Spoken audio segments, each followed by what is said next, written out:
Welcome to our channel, everyone. Today we have with us Sakshi Shenoy, a true scholar and visionary. Her remarkable journey is an embodiment of ambition, dedication, and an unquenchable thirst for knowledge. Sakshi's diligence has earned her the prestigious £2,000 scholarship through the AmberScholar program. Today, we will delve into her experiences that have been nothing short of extraordinary. So, let's get started. Over to you, Johanna. Hey, hi, Sakshi. Hi, Joanna. How are you? I'm doing well. How are you, man? I'm doing great as well. All right. So before we start off, firstly, I would just like to congratulate you on your victory Thank on this you. inaugural edition of the Amber Scholar Scholarship. And Thank you. it's great to have you as one of the winners with us. Right. So before we really get into, how you felt after you won the scholarship, let us basically try and understand and know you better. So can you maybe tell us a little bit about yourself, your educational background, your professional journey, and your hobbies? Sure. Hi, my name is Sakshi. I was born in India. I was raised in Bahrain for the last 16 years of my life, and then we moved base to India in Mumbai, where I spent a good couple of 7, 8 years. That's also where I started my professional journey, and then 3 years ago we shifted to Pune. I have basically always been inclined academically. So I used to always be kind of an overachiever at home, but I used to never be satisfied with what I used to get. So that kind of drove me to do better each and every time. I did my BCom, which is my bachelor's in commerce, and then I started working at a startup in India, in Mumbai. And then while working at a startup, I was also doing my master's in commerce. And I would say that those two actually gave me a lot of vision as to what I wanted to do ahead. And after working at another startup for around maybe 6 years, so to totally I have around 3 years of experience. For 6 months, I'm sorry, I have around 3 years of experience. After that, I kind of understood where I wanted to head in life. And last year in September, I applied to Imperial College for my master's in marketing, in strategic marketing, and I got in. So on my at my spare time, usually, if I'm not, thinking about what I want to do career wise, you'll see me either having a book in my hand because I really, really love reading, or I pick up new hobbies every month. So 2 months ago it was crochet. 2 months before that it was a ukulele. So I keep myself busy if it's not something academically related. I also love to dance. So you might catch me somewhere on the road practicing one of those TikTok dances that you see. But yeah, that's about me. All right. You definitely have a multicultural background, Sakshi, and that is very fascinating. So, can you maybe tell me how it was growing up in Bahrain and then studying in Mumbai, how that basically shaped your outlook on life and your career aspirations? Sure. So, when we were growing up in Bahrain, we had a very grounded upbringing. So my mother and my father both made sure that both me and my sister, we had our roots connected to India. So it wasn't culturally very different, in terms of, like, it wasn't something that was very, very new to us. But again, shifting from a small country in Bahrain to a big, big city like Mumbai, it was really needed, and it was like a pop, for us, because we were living in a bubble there. So I think it really, really shaped me for how I am as a person. Because when you go from a small city where you're always good at everything to a huge place like Mumbai, where there are so many excellent minds around you, and you have to be on top of your game. You have to, like, meet the right people, and get inspiration from them and grow, while not getting overwhelmed. That balance was something I learned a lot after coming to India. So I guess, um, even today, what I carry with me is my ground roots in Bahrain, the security that my parents gave as a person, and the challenges that Mumbai threw at me. And today, I basically feel that Mumbai was the reason why I could survive anywhere if you put me, because it puts you through those challenges. So that's how it shaped me. And of course, my career took off in Mumbai because I was around. I studied in Podar College in Mumbai, which is one of the best colleges to go to for my course. And I was always around excellent, driven minds and creative minds around me. So you won't believe, I started my career in finance, as in I had a degree in finance, but then because I was doing so many things in college, it kind of helped me pivot towards marketing. So I guess that's why I think both these places help me. Definitely. I think Mumbai is a challenging place and I think it teaches us a lot. Nevertheless, I'll agree with you on that. Coming back to your hobbies, you did say you like reading, right? And you did mention about one of your books in our SOPs, Yeah. which is one of my favorites as well. That is Sell Like Crazy by Yeah. Sakshi, if I'm not wrong. Right? Can you tell us a little more about that book? Maybe I'm sure viewers also would like to hear about it and how it basically influenced your perspective on marketing and sales. Sure. So it'll be surprising, but I actually didn't read a lot of nonfiction before this book. Sell Like Crazy was something that my co-founder actually made us read as an activity for the entire sales team. And it was a game changer with how we approached sales, because I was just a new graduate who was who still needed to be, sharpened. So there were so many lessons that I learned that in that book, where number one was, for example, understanding consumer psychology. In that book, it taught me how, if you change your perspective on certain things, how your marketing and sales can actually drive a bigger conversion rate just because you've understood the consumer better. So when I read that, I had a more personal and human approach to the way I did my sales pitch, and I was actually able to get the most revenue because I became more humanized. I kind of understood the consumer's point of view, and I could use that. Another thing that that book actually taught me, which is the reason I'm doing this course, is how it's so important to have a data driven outlook to whatever you do. So even if it's a sales job, right, where you most of your work goes in talking and speaking to the person and showing your personality, it is very important to go behind the scenes and see your conversion rate. You have to test different markets, which is something that that book actually taught all of us who were in the team. And honestly, we were doing pretty well in that aspect. So professionally, it has helped me. Personally, now I am reading more non-fictional books, although a little slowly, because it's not as exciting as fiction, but it gives you so much knowledge. So psychology of money is also something that I was reading while reading this book. So I guess that way it's really helped me out. So I think we definitely have to tell our viewers, right, that if they really want to go Do. on a path that you got on, Yeah. they have to read that book. All right, Yes. sounds good. Yes. We definitely also understood that you had some kind of work experience with Savage and Palmer, right? How did you evolve, from a degree in finance, which you already said that you moved from finance to marketing? Yeah. How was that entire journey, and how was it leaving finance behind, getting into marketing and sales now? So sometimes what happens is when you score well in your 10th grade, there is a certain societal pressure ki, to either do a science degree or if you're doing a commerce degree, you need to become a chartered accountant, right? So after 12th, I was actually preparing for my chartered accountancy course. I finished the first level as well. And while studying my second level, which is called IPCC, where you study more about financial concepts, you deep dive into it, and it's one of the toughest levels to crack. I realized that even though this was something I was I liked as a subject, it's not something that I visioned myself doing, because I saw all my friends who would actually pass that exam and who were working. So then I started thinking about whether this is something I want to do long term.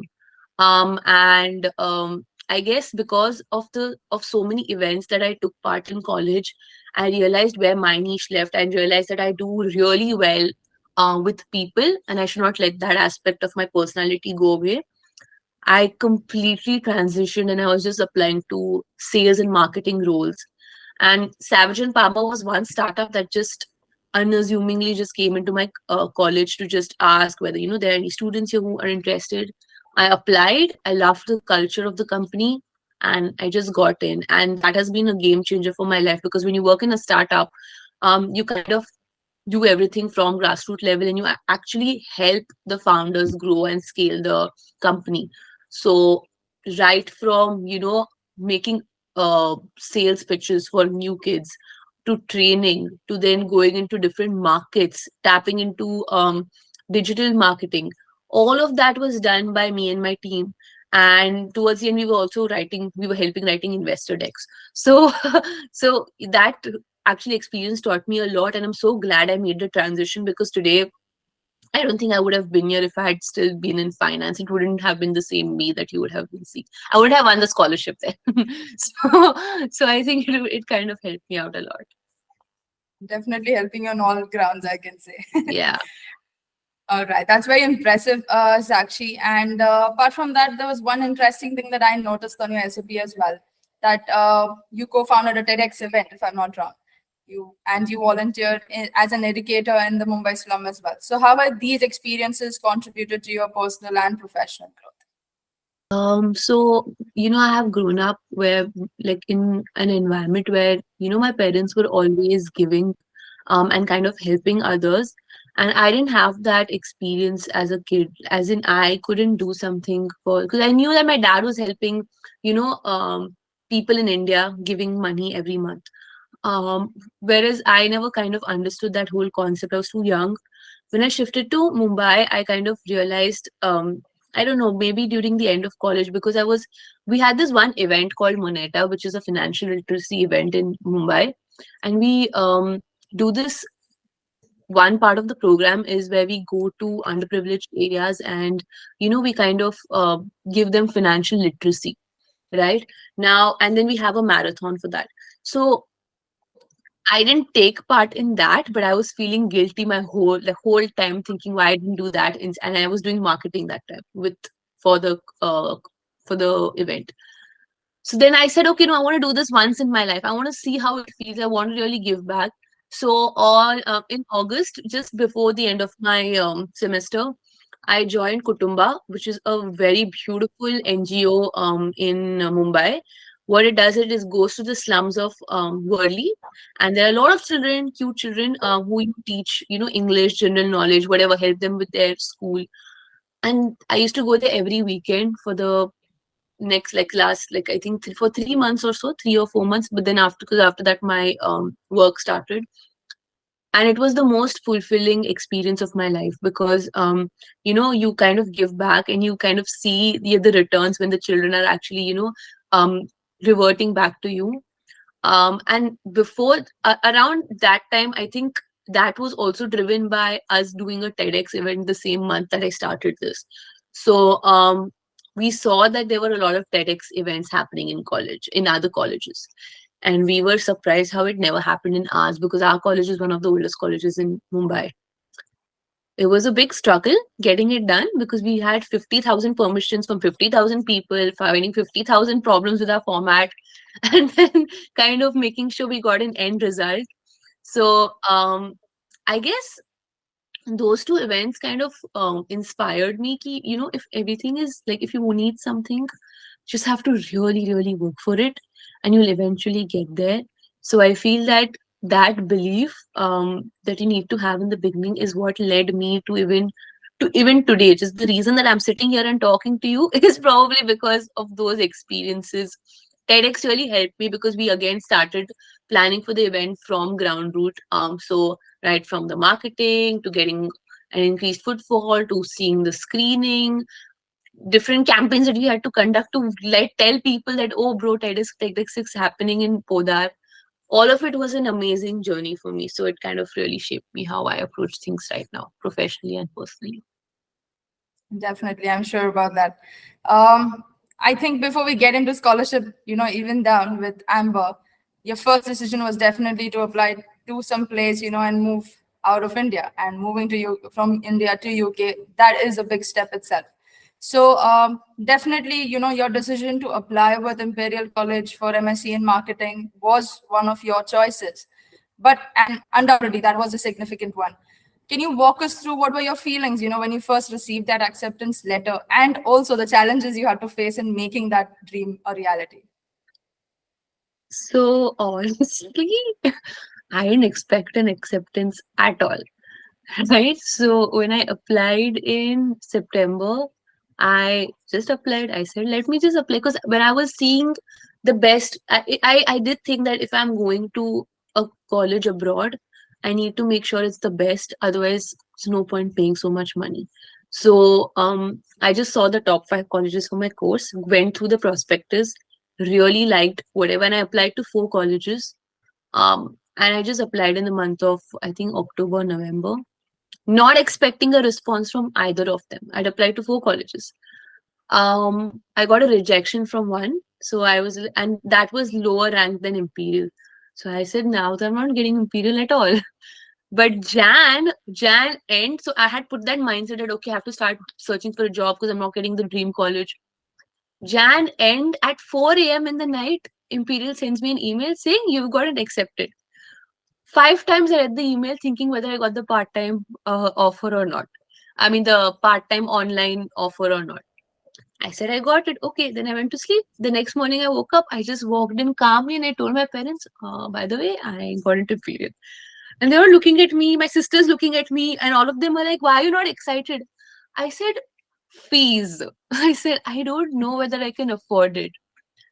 So then, like, the journey to applying was not very difficult because that is something that I think just drove me. You get so busy and you get so caught up in it that you actually end up like you're doing something constantly, so you're not really overwhelmed. But once you get an admit, that is the most difficult part because then you have to actually make a choice. Especially, after that, I got like 2 more admits, so I had 3 colleges to choose from. Imperial being one of them. So that part was the most challenging part because I had to now realistically approach it that, okay, can I afford to be in London, first of all? And I had to weigh my options whether Imperial, like the whole, the status of Imperial, the course of Imperial, whether that mattered more than the expenses. And that is one of the driving reasons why I applied to Amber Scholarship actually, because I said, if there's, if I can get help from anywhere, right, it makes sense because my parents are retired. So my mom, both my parents actually are retired. My dad came back from Bahrain in 2020. So I guess that part was the most challenging part for me.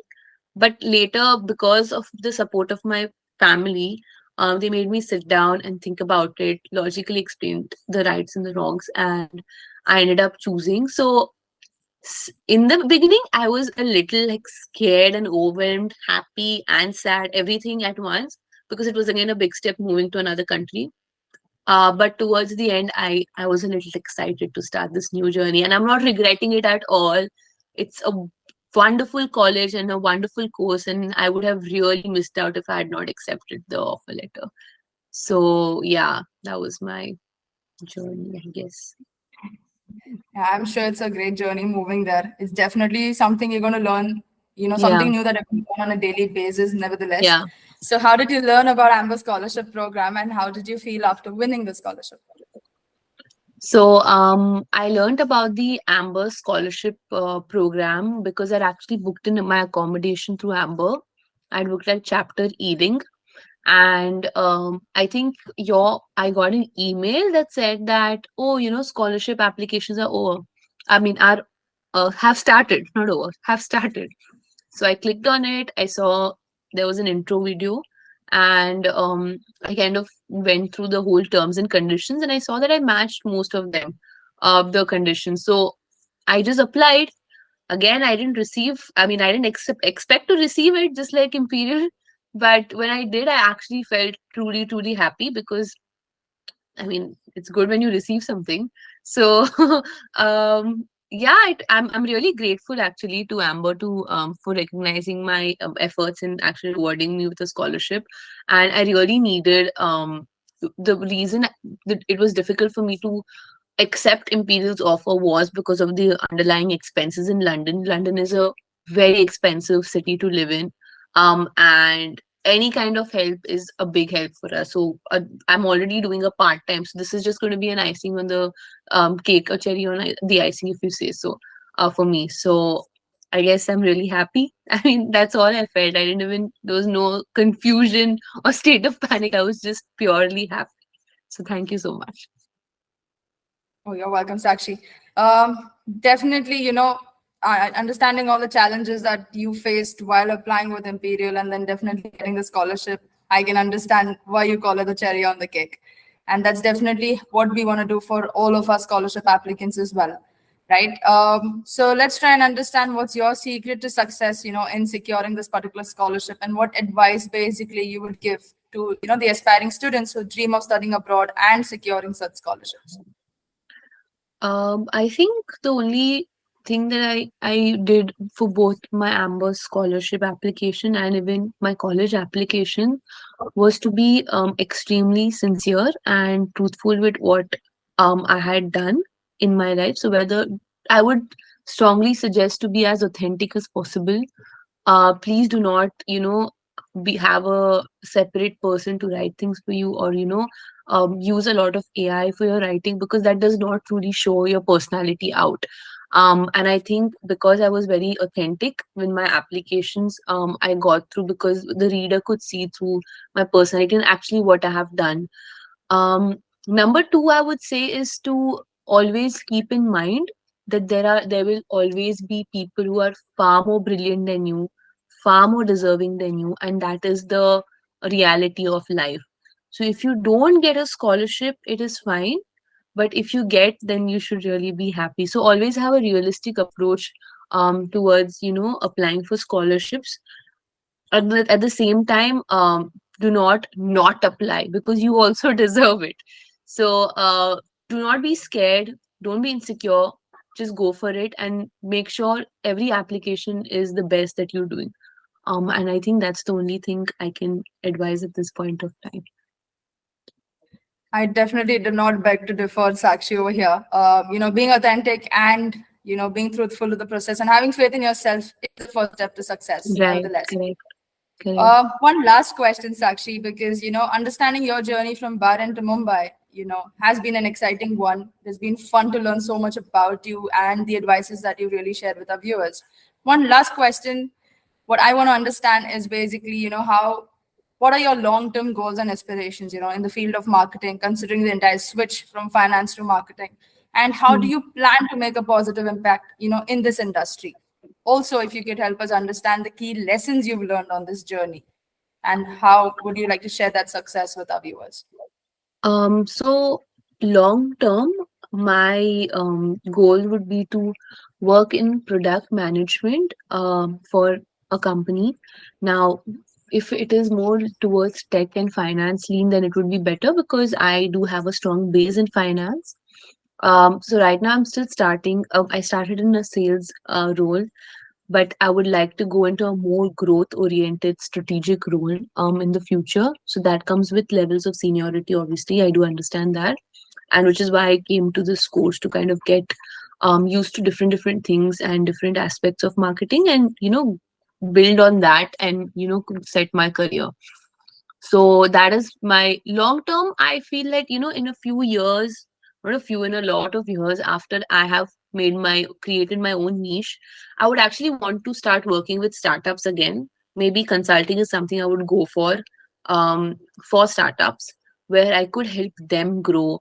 And because I realize that a lot of startups in India sometimes don't have a good base in marketing, right? They don't know how to sell. They don't know how to sell their image. They don't know how to sell to their consumers or customers.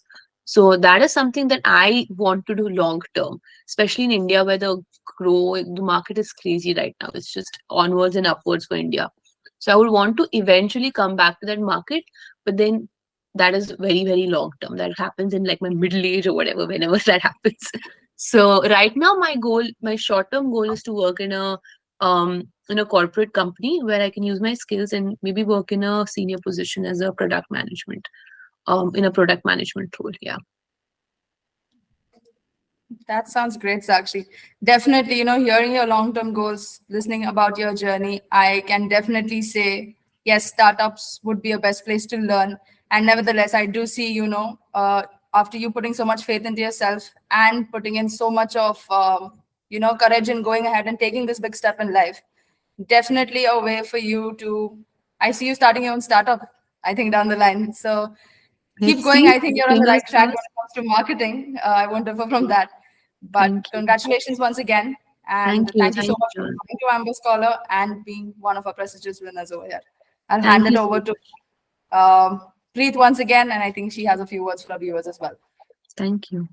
So, thank you, Sakshi, for sharing your incredible journey and insights with us. Sakshi's story is truly inspiring, showcasing the unwavering pursuit of her excellence. As we celebrate her incredible achievements and the impact of the Amber Student Scholarship, we look ahead to the upcoming second edition of this remarkable program.